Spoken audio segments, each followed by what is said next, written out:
Amar high Manmohan Singh గారు, Amar high Manmohan Singh గారు, జోహార్ జోహార్ మన్మోహన్ సింగ్ గారు, జోహార్ మన్మోహన్ సింగ్.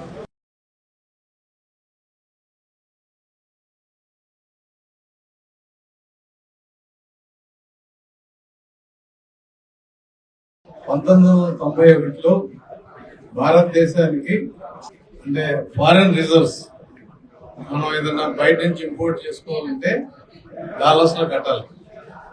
ఆ డబ్బులు లేక భారతదేశానికి ఇంపోర్ట్ ఆగిపోయిన పరిస్థితుల్లో బ్యాంక్ ఆఫ్ ఇంగ్లాండ్ లో బంగారం తాకట్టు పెట్టించుకున్న పరిస్థితులు. ఆ ఎన్నికల్లో యూపీఏ ప్రభుత్వం విజయం సాధించడం కేవలం ఒక వ్యక్తిగా ఉన్న డాక్టర్ మన్మోహన్ సింగ్ గారిని పివి నరసింహారావు పిలిచి నువ్వు ఆర్థిక మంత్రిగా ప్రమాణ స్వీకారం చెప్పినప్పుడు ఒక వ్యక్తిగా ఆయన ప్రమాణ స్వీకారం చేశాడు. ఆ రోజు మొదలైన ఆర్థిక సంస్కరణ మన భారతదేశాన్ని 5th లార్జెస్ట్ ఎకానమీ వరల్డ్ తీసుకెళ్ళారు. అంటే దీని మీద చాలా కామెంట్స్ కూడా ఉన్నాయి.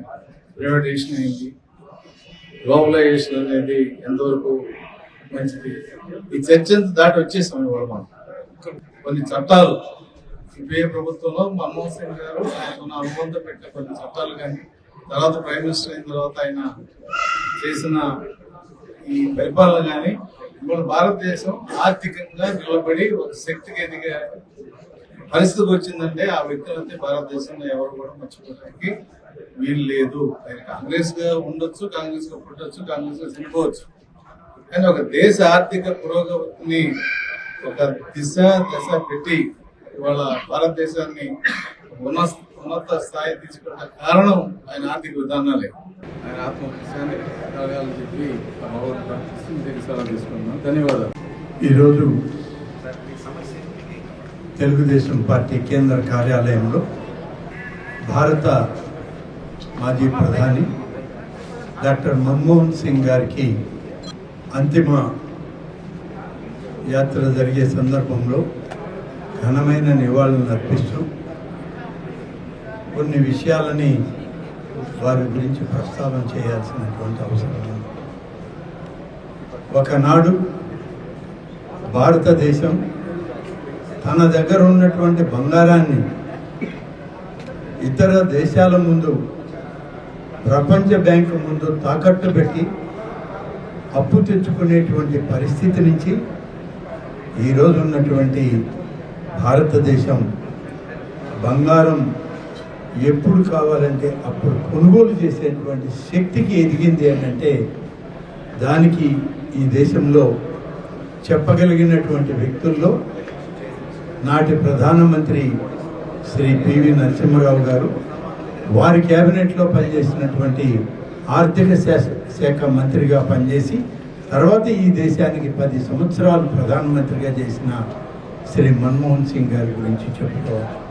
అనేక ఆర్థిక సంస్కరణలు తెచ్చి ఇవాళ భారతదేశాన్ని ప్రపంచ దేశాల్లో 5వ ఆర్థిక స్థానంలో ఉంచగలిగినటువంటి అనేక సంస్కరణలు తీసుకొచ్చిన తర్వాతనే ఈరోజు భారతదేశం ఉన్నతమైన స్థాయికి రాగలిగిందని చెప్పి చెప్పక తప్పదు. ఆ సంస్కరణలు జరిగే సమయంలోనే నాడు ఉమ్మడి ఆంధ్రప్రదేశ్కి ముఖ్యమంత్రిగా ఉన్నటువంటి నేటి మన ముఖ్యమంత్రి శ్రీ చంద్రబాబు నాయుడు గారు కూడా అనేక సంస్కరణలు ఈ రాష్ట్రానికి తీసుకొచ్చి అనేక రకాలైనటువంటి అభివృద్ధి సంక్షేమ మంత్రాలను సజావుగా నడపగలిగి ఉమ్మడి ఆంధ్రప్రదేశ్లో పారిశ్రామికాభివృద్ధికి గణనీయమైనటువంటి స్థానం కల్పించినటువంటి వ్యక్తి చంద్రబాబు నాయుడు గారు. భారతదేశంలో ఆర్థిక నిపుణుడిగా, ఆర్థిక శాస్త్రవేత్తగా మన్మోహన్ సింగ్ గారు అనేక పదవులు చేశారు. అటువంటి మహనీయులతో కలిసి ఆ రోజు ఆ తర్వాత అనేక మంది పెద్దలు ఈ దేశాన్ని ముందుకు నడిపించే ప్రయత్నం చేశారు. ఇవాళకి కొనసాగుతుంది. దురదృష్టం మధ్యలో వారు లేకపోవడం అనేటువంటిది బాధాకరమైన, ఇవాళ ఈ దేశ ప్రగతిలో భాగస్వాములైనటువంటి అటువంటి పెద్దలందరినీ కూడా స్మరించుకోవడం, నివాళులు అర్పించడం, వారి కుటుంబానికి తెలుగుదేశం పార్టీ తరఫున ఈ రాష్ట్ర ముఖ్యమంత్రి చంద్రబాబు నాయుడు గారి తరఫున, మా తరఫున ఆ కుటుంబానికి సానుభూతిని వ్యక్తం చేస్తూ వారికి ఘనమైన నివాళులను అర్పిస్తూ వారికి శాంతి కలిగించాలి అని చెప్పి భగవంతుని కోరుకుంటూ సెలవు తీసుకుంటాం. తెలుగుదేశం పార్టీ ప్రధాన కార్యాలయమైనటువంటి మంగళగిరి ఆఫీస్లో ఈ దేశానికి ప్రధానమంత్రిగా సేవలు అందించినటువంటి మన్మోహన్ సింగ్ గారు వారి మరణం రాజకీయాలకు అతీతంగా ఈ పార్టీ కార్యాలయంలో వారికి నివాళులు అర్పిస్తూ వారి ఆత్మకు శాంతి కలగాలని, ఆ కుటుంబ సభ్యులకి ఆ భగవంతుడు మనోధైర్యం ప్రసాదించాలని చెప్పేసి కోరుకుంటూ, మరి మన్మోహన్ సింగ్ గారి కోసం మాట్లాడాలనుకుంటే 1989-91 మధ్యన ఆ రోజు ఉన్నటువంటి ఆర్థిక పరిస్థితి, ఆర్థిక మంత్రిగా అలాగే ప్రైమ్ మినిస్టర్గా మన తెలుగు తేజం పివి నరసింహ గారు వారు ప్రధానమంత్రిగా చేసినటువంటి అనేక సంస్కరణలు, ఆర్థిక సంస్కరణలు, దాన్నే ప్రైవేటైజేషన్ అండ్ గ్లోబలైజేషన్ అని చెప్పేసి వాళ్ళు తీసుకొచ్చినటువంటి సంస్కరణల వల్ల ఈరోజు ప్రపంచంలోనే 5వ అతిపెద్ద ఆర్థిక వ్యవస్థగా భారతదేశం రూపాంతరం చెందిన విషయం ప్రతి ఒక్కరు గమనించాలని చెప్పి తెలియజేస్తున్నారు. వారి సంస్కరణలు తీసుకొచ్చే నాటికి అప్పుడంతా కూడా మార్కెట్ అంతా కూడా బయర్స్ మార్కెట్ ఉండేది, అమ్మేవాడిదే రాజ్యంగా ఉండేది, కొనేవాడికి అవకాశం ఎక్కడ కూడా ఉండేది కాదు. సంస్కరణలు, ఆర్థిక సంస్కరణలు తీసుకొచ్చిన తర్వాత, ప్రపంచీకరణ తీసుకొచ్చిన తర్వాత ఈరోజంతా కూడా బయర్స్ మార్కెట్ కింద మారింది. కొనుగోలుదారులే మరి ప్రాధాన్యత వచ్చేటట్టు. నాకు ఇప్పటికీ కూడా చాలా గుర్తుంది. నాకు మేము చదువుకున్న రోజుల్లో, స్కూల్లో చదువుకున్న రోజుల్లో ఒక ఫోన్ కోసం అప్లై చేస్తే 2 సంవత్సరాలు మాకు వెయిటింగ్ లిస్ట్ ఉంది.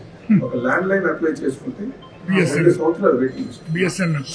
ఒక ట్రంక్ కాల్ చేయాలంటే, అంటే ఎక్కడికైనా సరే మనం ఇతర రాష్ట్రాలకు, ఇతర జిల్లాలకు చేయాలా లేకపోతే ఇతర రాష్ట్రాలకు చేయాలన్నా సరే ట్రంక్ కాల్ కోసం 2 గంటలు 3 గంటలు వెయిట్ చేసేటువంటి పరిస్థితి లేదు. కానీ ఈరోజు ఆర్థిక పరిస్థితులు, ఈరోజు ఆ సంస్కరణలు చూసిన తర్వాత కేవలం 10 పైసలకి 5 పైసలకే మనకు కాల్ వచ్చింది. చేతిలో ఫోన్ పెట్టుకుని ఎక్కడికైనా నిమిషాల్లో మాట్లాడించాలి. అందుకే నాయకులకి ఎప్పుడు కూడా సమాజాన్ని గమనించగలగాలి, సమయానికి అనుగుణంగా నిర్ణయాలు తీసుకోగలగాలి. ఆ రోజు మరి మన్మోహన్ సింగ్ గారు వారు తీసుకున్నటువంటి నిర్ణయాలే ఈరోజు ఈ ఆర్థిక ప్రగతికి మూలం అని చెప్పేసి ఈ సందర్భంగా తెలియజేస్తున్నారు. అందుకే ఈ మన్మోహన్ సింగ్ గారిని మనం రాజకీయాలు అతీతంగా మనం నివాళులు అర్పించాల్సిన అవసరం ఉంది. అందుకనే ఈరోజు తెలుగుదేశం పార్టీ ప్రధాన కార్యాలయంలో వారికి నివాళులు అర్పిస్తామని చెప్పేసి తెలియజేస్తున్నాం. వారు మరి మన్మోహన్ సింగ్ గారికి వారి ఆత్మకు శాంతి కలగాలని, ఆ కుటుంబానికి ఆ భగవంతుడు మనోధైర్యం ప్రసాదించాలని, అలాగే వారికి నివాళులు అర్పిస్తూ వాళ్ళు ఏదైతే స్ఫూర్తిని ఇచ్చారో ఆ స్ఫూర్తిని మేము ముందుకు తీసుకెళ్తాం, ఆ మార్గాన్ని కూడా మేము అనుసరిస్తాం, ప్రజలకు మెరుగైన సేవ అందించేటట్టుగా మేము ప్రయత్నం చేస్తామని చెప్పేసి తెలియజేస్తాం. సెలవు తీసుకుంటాం.